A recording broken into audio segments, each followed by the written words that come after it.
Diego é um padre curandeiro que faz milagres. Eu acredito que sim, acredito muito, sim. Agora sim.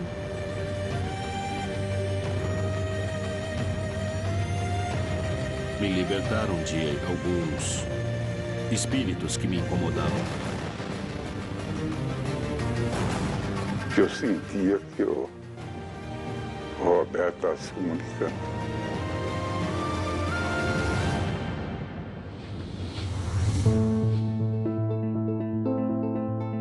No povoado de Lucas González, província de Entre Rios, o padre Juan Diego Escobar afirma realizar curas milagrosas diante a imposição das mãos. O único que cura é Cristo. Ele pode utilizar, através de mim, as minhas mãos e as minhas palavras, e daí surgirá o milagre. O curandeirismo se define pelo ato de curar através de terapias que fogem da ciência tradicional. Os métodos mais utilizados são a imposição das mãos, o reiki ou a inserção de agulhas no corpo por acupuntura. Essas práticas orientais estão baseadas na crença de que o corpo humano é elétrico e que, através da canalização de energia, é possível curá-lo. Há curas que têm poder de curandeirismo, como a imposição das mãos ou seu poder de intersecção. Às vezes também chega a produzir algum tipo de cura física ou espiritual de uma determinada pessoa. O padre Juan Diego, desde pequeno, queria ser padre. Entrou no seminário depois de estudar contabilidade e, em 1997, se ordenou como padre. Desde então, tinha uma meta: tornar-se um padre curandeiro. Ajoelhei diante do Senhor, pedindo que, se Ele quisesse que eu fosse o seu instrumento de cura, que me mostrasse em que momento eu seria seu instrumento de cura. O padre conta que, em uma ocasião, uma senhora foi visitá-lo desesperada porque estava ficando cega e os médicos não podiam evitar. O único pedido foi que a abençoasse. Com meu dedo, fiz 2 cruzes em seus olhos e disse: "Bem, vá em paz, fique calma." Depois de 15 dias, ela voltou dizendo: "Olha, o médico disse que eu não tenho nada, que eu estou bem, que não entende o que foi que aconteceu." Foi o sinal que o senhor queria me mostrar para que eu começasse a ser o seu representante na cura. As terças são dias especiais para o povoado de Lucas González. Os vizinhos comparecem à igreja para assistir à missa de cura de Juan Diego. Quando tenho que abençoar muitas pessoas, começo a rezar muito cedo. Me coloco em suas mãos. Nós abençoamos com água benta toda a igreja para que tudo seja um ambiente propício para Deus. Para que Deus possa agir. Na metade da missa, o padre Juan Diego percorre a igreja para realizar as tão esperadas bênçãos. Jesus quem cura. Portanto, é Jesus quem deve passar abençoando as coisas que as pessoas trouxeram. Roupas, a água, que trouxeram as chaves e fotos. Então, é Jesus que passa abençoando. Os rostos das pessoas, quando olham para o Santíssimo Sacramento, bem, essa é a imagem que podemos dizer que a fé representa. O momento mais esperado por todos os fiéis é quando o padre pede que formem uma fila para começar com as possíveis curas. Eu estendo as mãos e peço a Deus que atenda o que as pessoas vieram pedir. E o Senhor vai fazendo o que tiver que fazer. Elizabeth tem graves transtornos hormonais que dificultam muitas ações cotidianas da sua vida. Depois de não conseguir resultados com a medicina tradicional e com a alternativa, decidiu se colocar em mãos do padre Escobar. Quando ele se aproximou para me curar, eu não podia permanecer de pé, eu caí. E o que me assustou foi que terminei de chorar, sorri, e então pude me levantar. Antes de vir, eu já tinha fé que o padre Diego ia me curar. E agora sei que sim. É possível que um ser humano tenha o poder de curar? É possível que uma pessoa transmita energia para curar a outra através da imposição das mãos? Alguns hospitais nos Estados Unidos comprovaram que a porcentagem de doentes curados por aqueles que impunham as mãos e rezavam é muito maior que aqueles que não quiseram que rezassem. Ou seja, há uma demonstração científica que a oração influencia sobre a cura. Isso não é um milagre.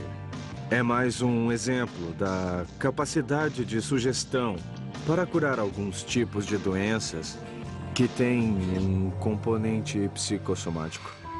Estudos científicos demonstraram que através da sugestão foi possível curar doenças.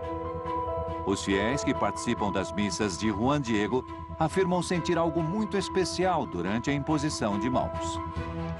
Não sei se Juan Diego de fato cura, mas que tem o poder em suas mãos, isso ele tem. Nossas mãos sentem necessidade de benzer as pessoas. E a partir daí, em nome de Jesus, todo mundo há de ser curado. E assim, é considerado por Deus dessa forma também. Será que o Padre Escobar tem o dom de curar pessoas como seus seguidores afirmam? Os desmaios acontecem devido a uma energia inexplicável que o padre diz possuir em suas mãos ou como resultado da sugestão dos fiéis.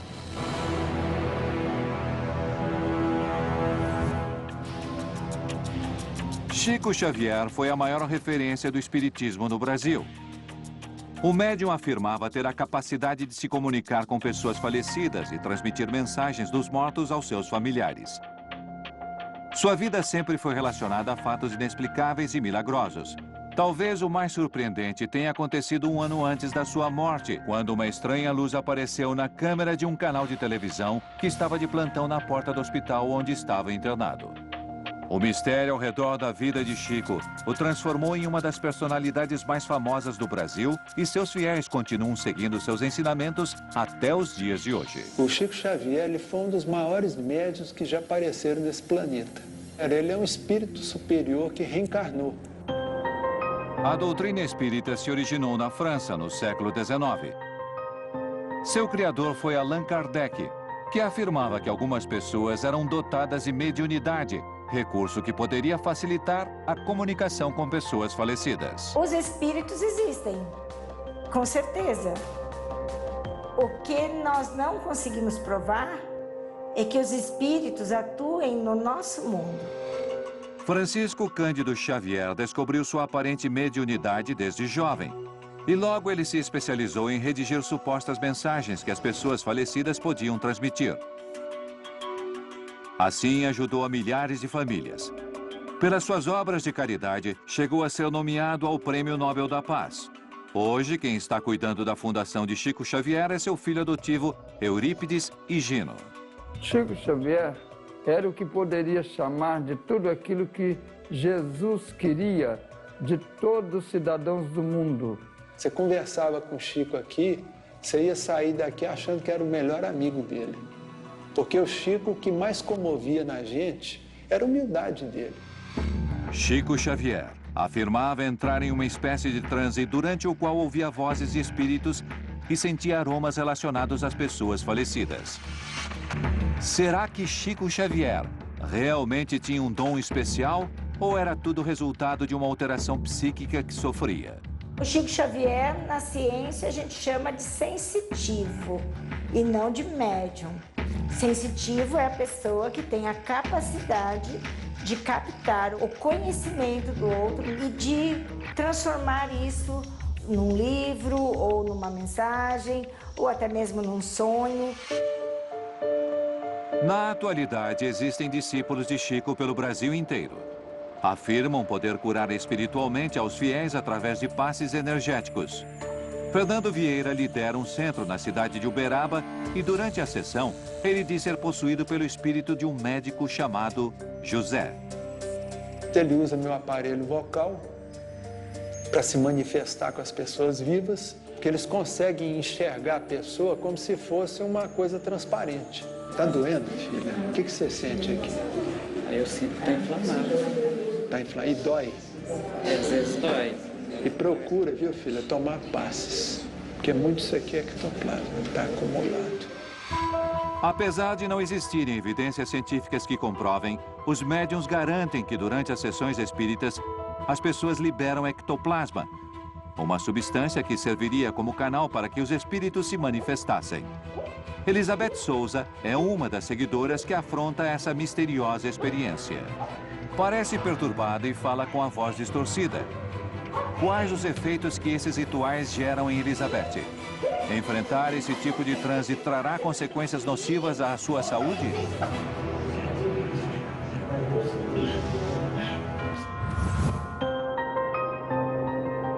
Todas as quartas, os habitantes do povoado de Lucas Gonçalves participam de uma missa de cura para que o padre Juan Diego Escobar os abençoe com a imposição de suas mãos. Para mim, o fato de abençoar uma pessoa e que ela se cure é uma grande responsabilidade, porque é o Senhor que me escolheu. Desde que o padre colombiano Escobar chegou ao povoado de Lucas Gonçalves há 8 anos, suas missas se tornam cada vez mais lotadas. É uma grande surpresa a sua forma de orar, como canaliza a oração e os resultados que obtém.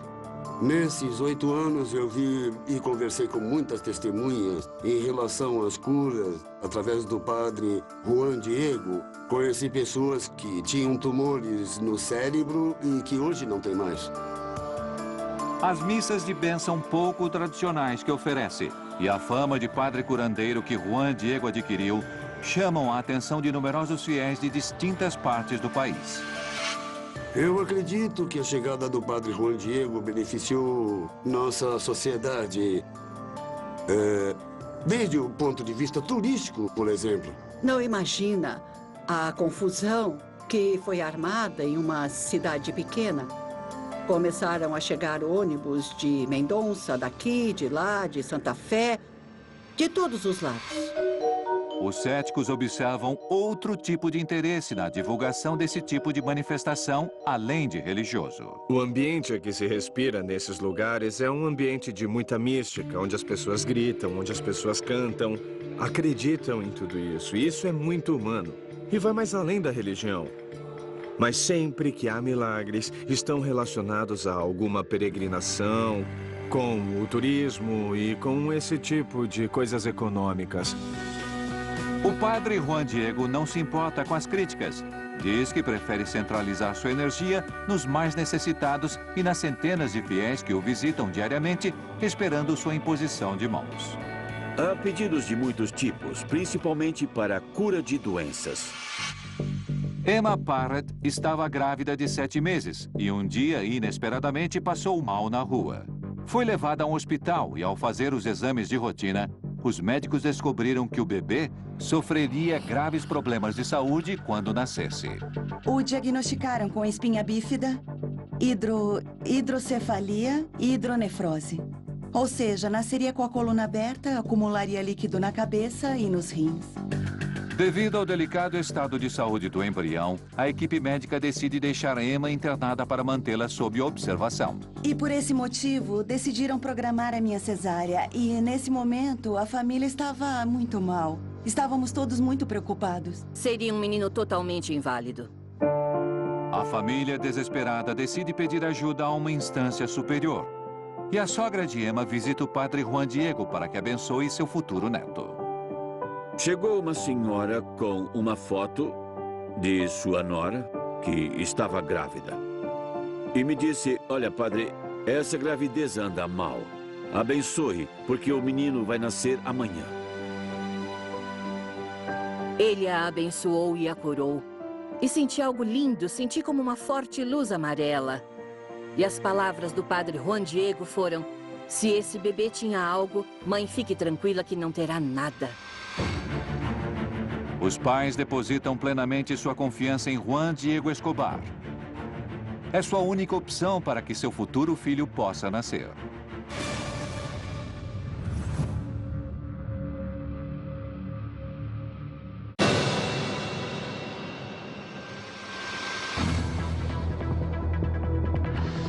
Chico Xavier foi um dos maiores difusores do espiritismo mundialmente. Mesmo depois de sua morte, os centros da sua Fundação Chico são visitados por milhares de seguidores que procuram aliviar problemas espirituais e físicos. Elizabeth Souza frequenta há vários anos uma sede em Uberaba. E agora enfrenta uma sessão traumática, a qual libera ectoplasma, uma substância que, segundo os espíritas, é fundamental para estabelecer contato com as entidades. Eu incorporo, solto muito ectoplasma demais, que eu saí ali de dentro para vir para cá, eu não lembro mais de nada. Por que as pessoas procuram ajuda nesse tipo de doutrina? Incontáveis famílias procuram Chico Xavier esperando estabelecer contato com pessoas falecidas. E Chico Xavier tinha a palavra certa, no momento certo, e com a palavra ou com as escritas de Chico Xavier, as pessoas se retornavam à vida. A figura de Chico Xavier transcendia religiões e credos, como é possível observar no caso da família Muscat, que era judia praticante e nunca tinha se relacionado com o espiritismo até o dia que seu filho Roberto faleceu inesperadamente depois de uma cirurgia no nariz. A intervenção foi um sucesso, mas Roberto sofreu um imprevisto fatal no período pós-operatório. Quando pingamos o remédio, logo em seguida ele começou a ter uma feição modificada do rosto, começou a ficar vermelho, inchado. Fomos imediatamente para o pronto-socorro e não deu tempo para nada. Eu me lembro quando nós voltamos do enterro, eu reuni minha mulher e meus filhos e disse a eles que não tinha explicação para o que aconteceu. A família Muscat estava destruída e não conseguia superar o luto pela morte de Roberto. Depois de visitar psicólogos e psiquiatras sem encontrar consolo, uma amiga sugeriu que visitassem Chico Xavier em sua casa de Uberaba e conhecer a terapia espírita que ele poderia oferecer. E eu via que a minha esposa estava cada vez mais deprimida, não conseguia sair daquele luto. Então você procura tudo, né? Fomos lá para ter um conforto, conversar com o Chico. Sabe quando você quer conversar com alguém que pode te dar alguma coisa boa? Que tipo de ajuda Chico Xavier poderia oferecer à família Muscat? Seriam reais essas mensagens que ele poderia receber ou algum tipo de transtorno de personalidade que o médium sofria? Se eu escrever uma coisa que nenhum vivo sabe, como que eu posso afirmar assim categoricamente que é o pensamento de um morto? A família de Roberto escolheu Chico Xavier como a última opção para conseguir o que ninguém podia oferecer: aprender a aceitar a morte do seu filho. Que prova Chico poderia oferecer para consolar as esperanças da família do jovem falecido?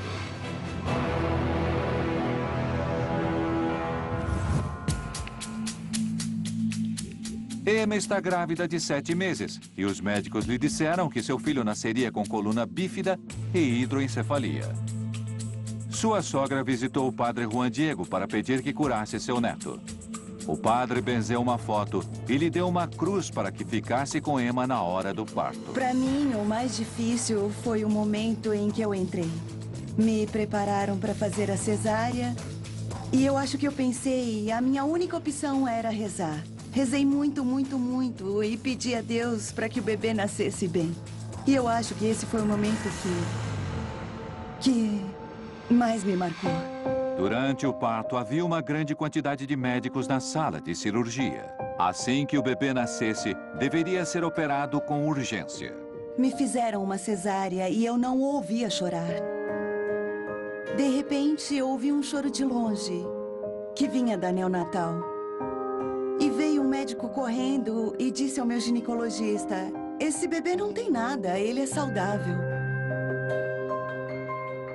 Entramos para vê-la e quando eu a vi, suas lágrimas escorriam e ela me disse: Olga, ele não tem nada, é saudável. E o mesmo que senti na igreja, senti ali ao lado da cama. Foi algo que não se pode explicar com palavras, não posso explicar. Os médicos não podiam compreender o que acontecia. Os exames que tinham feito pareciam corresponder a outro menino. Máximo não apresentava as características das deficiências neurológicas diagnosticadas. Eu fiquei 3 dias internada. Fizeram todos os exames devidos e não encontraram absolutamente nada. Os médicos não podiam acreditar. Apesar de Máximo ter nascido com a coluna vertebral sem anomalias, em um novo exame, os médicos descobriram um problema e decidiram submetê-lo a uma intervenção cirúrgica. A família do pequeno acreditava que a ajuda do padre era fundamental. Por que outra vez, diante do desespero, procuravam uma ajuda religiosa se Máximo já estava sendo tratado pelos médicos?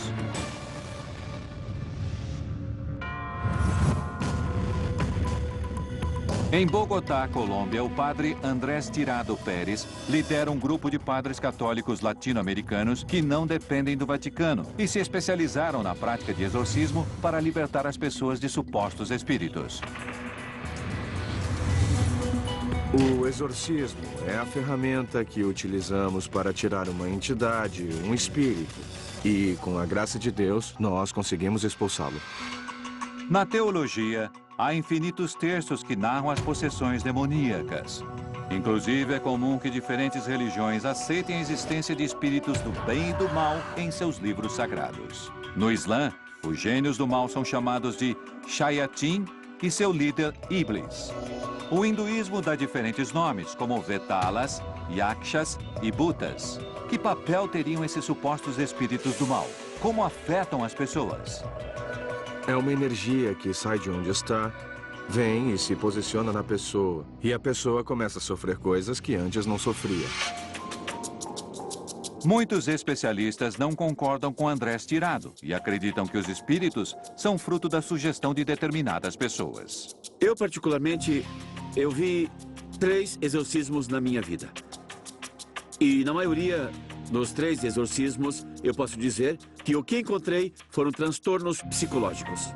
O senhor pode rezar uma missa a um paciente psiquiátrico, pode colocar um Cristo exorcizado que tem esquizofrenia e não vai reagir da mesma forma.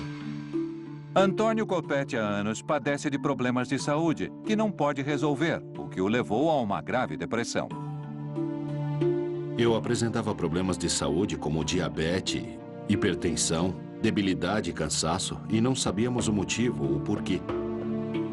Humberto Cândia é médico particular de Antônio há 4 anos, durante os quais tentou uma infinidade de tratamentos para aliviar seu sofrimento.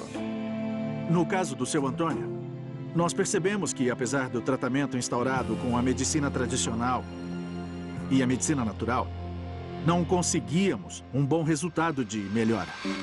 Os familiares de Antônio Copete, preocupados e comovidos, decidiram procurar ajuda espiritual diante da falta de respostas que encontravam na medicina. Uma amiga da família facilitou o contato do Monsenhor Andrés Tirado para que avaliasse o que acontecia com Antônio Copete. Não é um caso de possessão, e sim de bruxaria. Começou a sentir certas coisas no organismo dele, ficar doente, questões financeiras, e começava a ter sensações de que estava sendo perseguido, sensação de desespero, angústia. Quando eu ouvi a palavra bruxaria na minha casa, eu achei que era uma palavra muito exagerada. A princípio, para mim, a ajuda do Padre Andrés foi difícil. Porque como nós estamos relutantes a qualquer tipo de pessoa charlatã que vem nos tirar dinheiro, então não queríamos. A família de Antônio procurou ajuda psicológica antes de aceitar a suposta possessão de seu pai. A psicóloga Maria Clara Olarte tentará desvendar se Copete sofre de algum tipo de alteração psiquiátrica. Me explica um pouco por que fala de feitiço, bruxaria, enterros. Em que isso consiste? Prejudicar uma pessoa com a intervenção direta do demônio. Eu já disse, esses meus problemas são de outra índole, de índole espiritual. O que eu tenho? Será que Antônio está afetado por um delírio místico que lhe causa percepções alteradas da realidade? Ou realmente estará sob a influência de alguma força sem explicação aparente?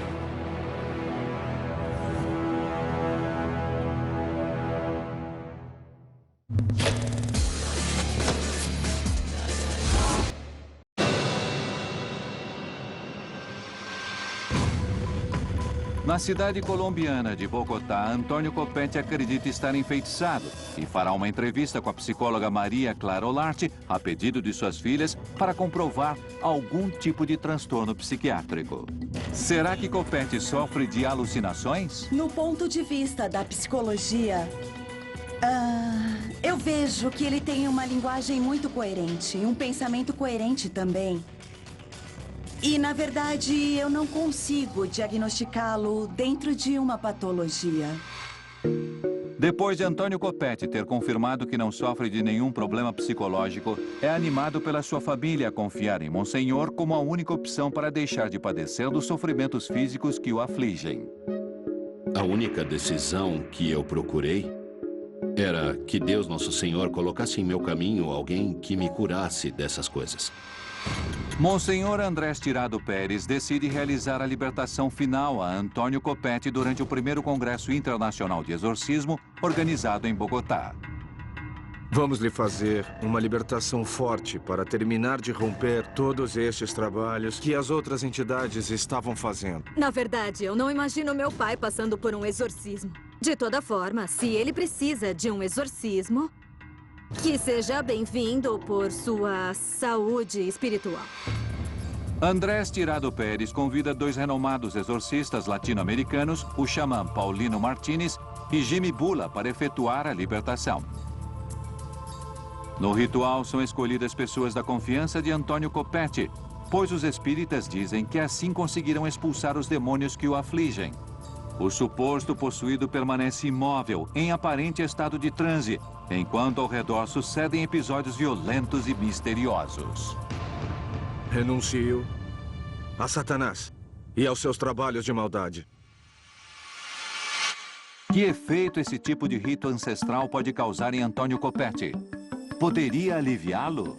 Me libertaram de alguns espíritos que me incomodavam. Eu me sinto muito tranquilo, muito sereno e eu apresentava uma quantidade de dores no meu corpo que diminuíram. Qual a opinião desses tipos de práticas mágico-religiosas dos especialistas mais racionais? Há charlatões dos dois lados. Eu finjo que estou possuído e você que está tirando o demônio. São pessoas que, em algum momento, têm uma série de mudanças, uma série de comportamentos que, para a ordem social, podem ser vistos como inadequados. O Monsenhor Andrés Tirado não se importa com as críticas. O padre diz que compreende as opiniões contrárias e as atribui à rigidez de uma ciência. Acredito que, com tantas mudanças na humanidade, na globalização, a mudança da ciência juntamente ao espiritual estão se unindo porque antigamente estavam separadas e eram contrárias. Enquanto a ciência e a fé continuam se contradizendo sobre a veracidade das possessões diabólicas, os crentes recorrem de forma cada vez mais habitual às práticas que oferecem uma possível solução em casos que a medicina não conseguiu ajudá-los. Por que gera tantas críticas pensar que uma pessoa pode estar endemoniada? Seria porque acreditam que os exorcistas são charlatões?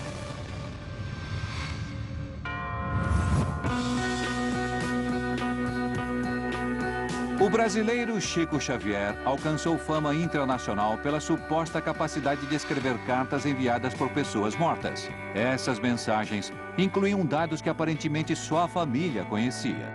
Além disso, todas eram assinadas pelo falecido. Para os interessados, esse era um ponto fundamental para reconhecer a veracidade da mensagem. A capacidade mediúnica do Chico, hoje, nem se discute, nem se fala mais, porque ele ultrapassou a barreira da realidade.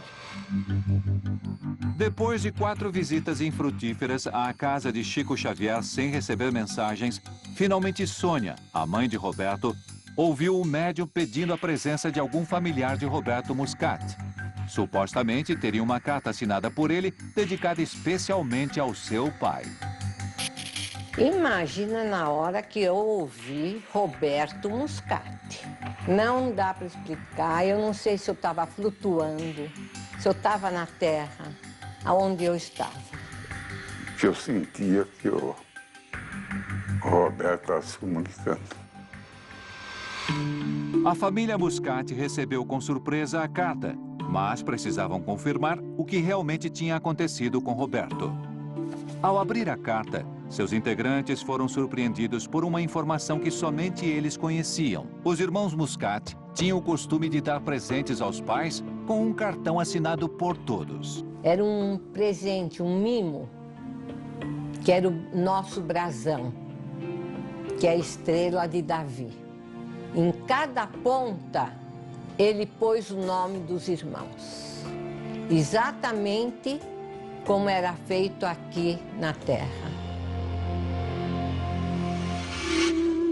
Os pais de Roberto esclareceram todas as suas dúvidas com aquele dado e depois dessa primeira mensagem, receberam mais de 60 cartas escritas por Chico Xavier. Hoje as guardam como tesouros. Eu não tenho dúvida, lá tem coisas que aconteceram que só dizia respeito para mim. Será que essas mensagens conseguiram diminuir a dor familiar pela perda de Roberto?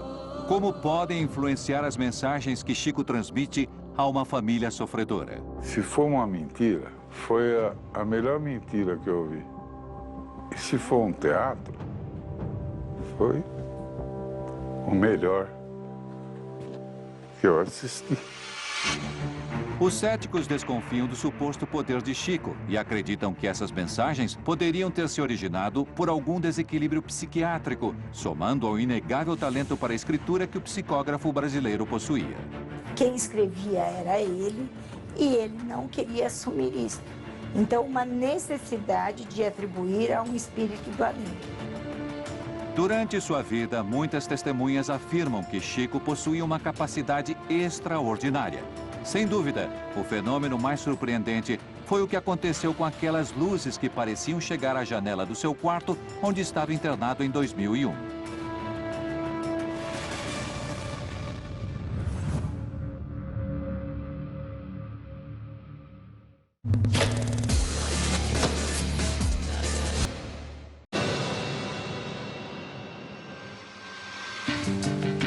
No povoado de Lucas Gonçalves, província de Entre Rios, o padre curandeiro Juan Diego colocou suas mãos para que o bebê de Emma nascesse sem os problemas de saúde que os médicos previam. Depois de um parto anormal, Máximo deveria ser submetido a uma cirurgia de urgência. Depois de várias horas na sala de cirurgia, os médicos afirmaram que a operação tinha sido um sucesso. Por incrível que pareça, não ficou nenhuma sequela no cérebro. É um menino absolutamente normal e absolutamente saudável, graças a Deus. É possível que Juan Diego seja realmente um padre curandeiro? É possível que, diante de sua imposição de mãos, tenha curado Máximo de coluna bífida? Qual a resposta da ciência diante dessa suposta cura? É muito raro encontrar patologias nos exames e, posteriormente, isso não ser confirmado. A possibilidade que existe é que o paciente era saudável e o que foi visto não eram os sinais correspondentes à patologia. Apesar da ciência ter uma resposta para explicar o que aconteceu, Emma prefere acreditar que o padre Juan Diego foi o responsável pela cura de seu filho. Juan Diego é um padre curandeiro que faz milagres. Eu acredito que sim, acredito muito, sim, agora sim. Do ponto de vista científico, não há nenhum estudo que demonstre que a imposição de mãos possa ter algum tipo de efeito terapêutico. Apesar dos médicos terem suas crenças religiosas, por princípios, a ciência não pode admitir a intervenção divina na cura de uma pessoa. Graças a Deus, há muitos médicos que acreditam. E aqueles que não acreditam, acreditam no pensamento positivo e negativo, no princípio e no fim.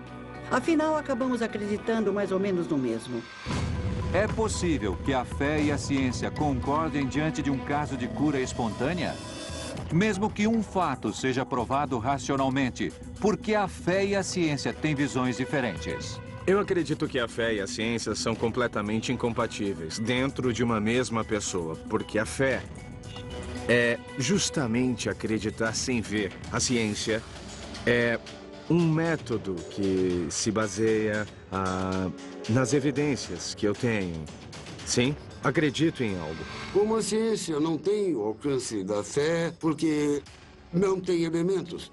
Explica até onde pode explicar a realidade que tem entre suas mãos. Mas chega o momento em que a ciência tem que abandonar o campo e deixar que a fé explique. Devido aos avanços tecnológicos, a ciência foi encontrando algumas respostas que antes pareciam injustificáveis. Mas ainda há fatos que a fé parece ser a única explicação possível. A cura é um processo que precisa de muita fé. E se podemos ter, então é o que temos que fazer. Os seguidores do Padre Juan Diego Escobar continuam participando das missas de cura para receber sua bênção. A fé que os fiéis depositam nas mãos do sacerdote parece agir como um complemento para os tratamentos médicos que recebem. Eles afirmam que os ajuda na recuperação física e espiritual de suas doenças.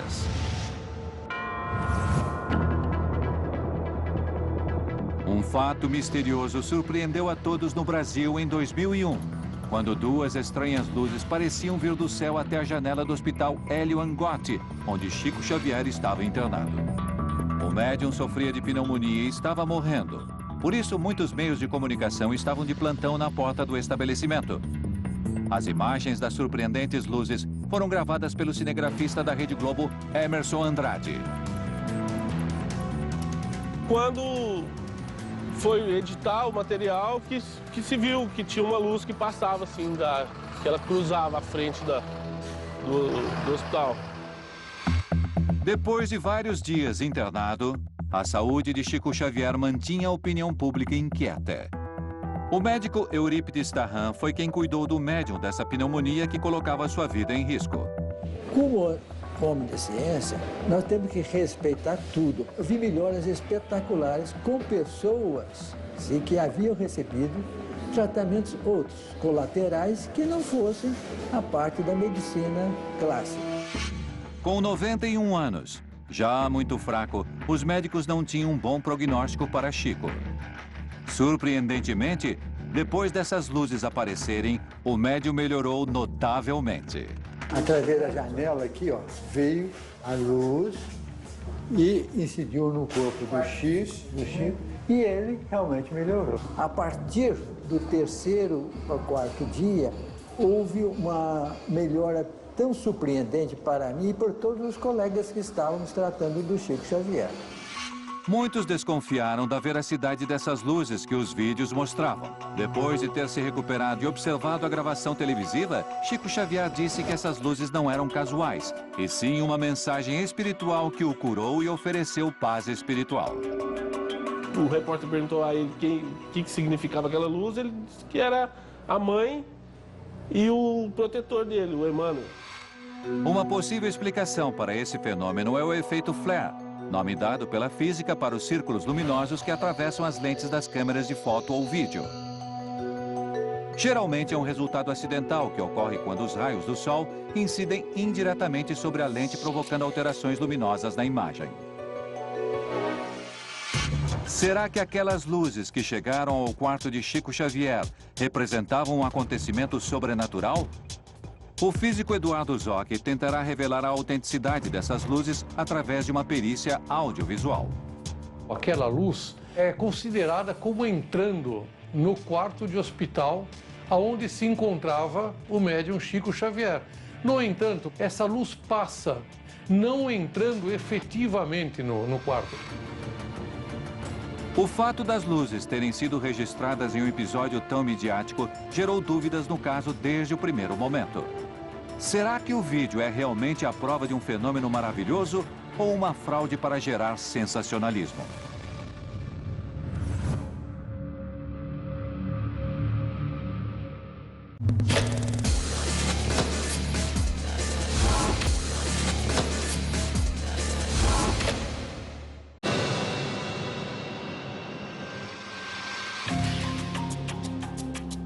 Na cidade brasileira de Uberaba, o Hospital Dr. Hélio Angotti foi testemunha de um dos casos mais controversos na vida de Chico Xavier.